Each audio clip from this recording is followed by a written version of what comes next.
Bunda, jumpa kembali dalam acara Mini Parenting.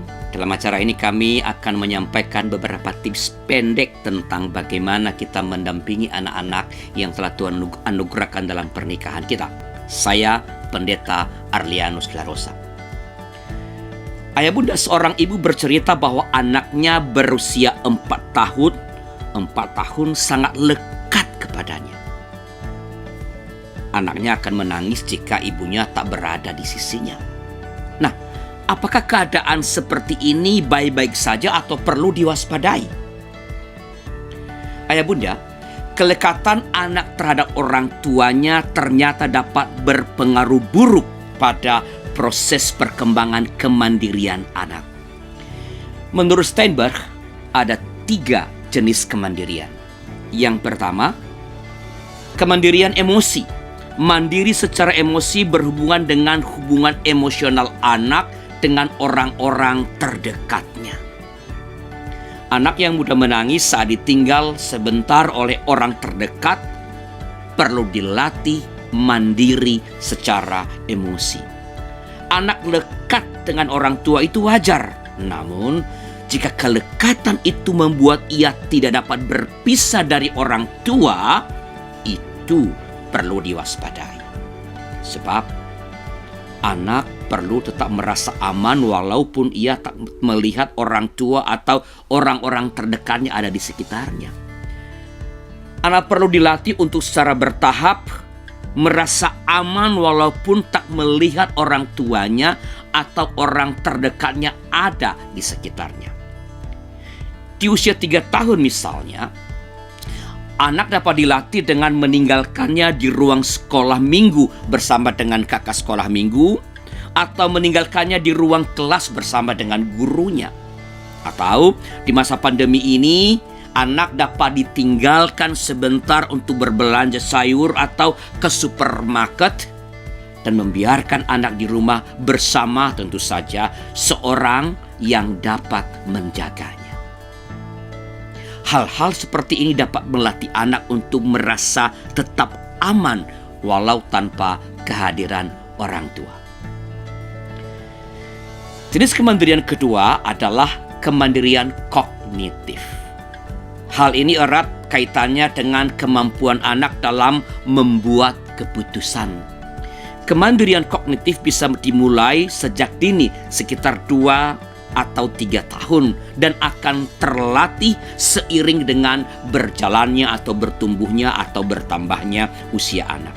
Caranya dengan melatih anak dengan membebaskannya memilih sesuatu tanpa terlalu bergantung atau ditentukan oleh keputusan orang lain.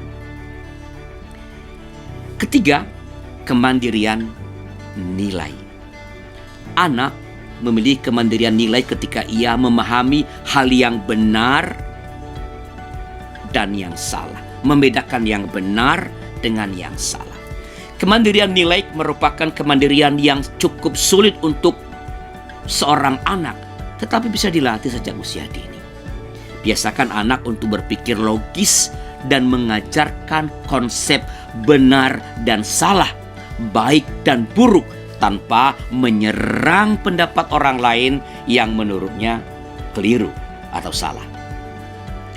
Dengan memahami ketiga jenis kemandirian, orang tua akan tertolong untuk tidak lengah dalam melihat perkembangan kemandirian anak. Berdasarkan teori Erik Erikson, pada usia 2-3 tahun, anak yang tidak mengembangkan potensi kemandirian beresiko memiliki hambatan perkembangan kemandirian hingga dewasa. Karena itu, sangat penting melatih kemandirian anak di usia dini dengan pola asuh yang tepat. Nah, kalau ayah bunda punya pengalaman mengenai bagaimana mengembangkan kemandirian anak, silakan cerita di kolom komentar yang sudah tersedia. Atau jika punya permintaan untuk tips parenting yang lain, silakan juga tulis di kolom komentar.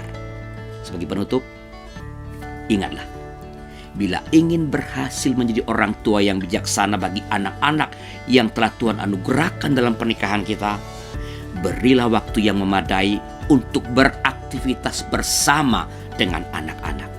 Dan bila ayah bunda membutuhkan ide tentang aktivitas bersama dengan anak, silakan lihat acara Geku Giku di kanal YouTube YKB GKI TV.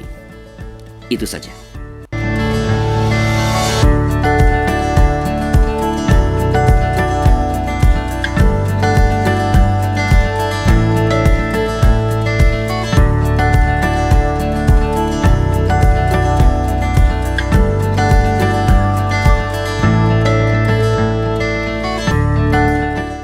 Sahabat, mari dukung pelayanan dan pekabaran Injil melalui YKB dengan membagikan link acara ini kepada sebanyak mungkin orang. Dukungan juga dapat saudara lakukan dengan mentransfer dukungan finansial ke rekening BCA ke nomor 450 305 2990 450 305 2990 atas nama Yayasan Komunikasi Bersama.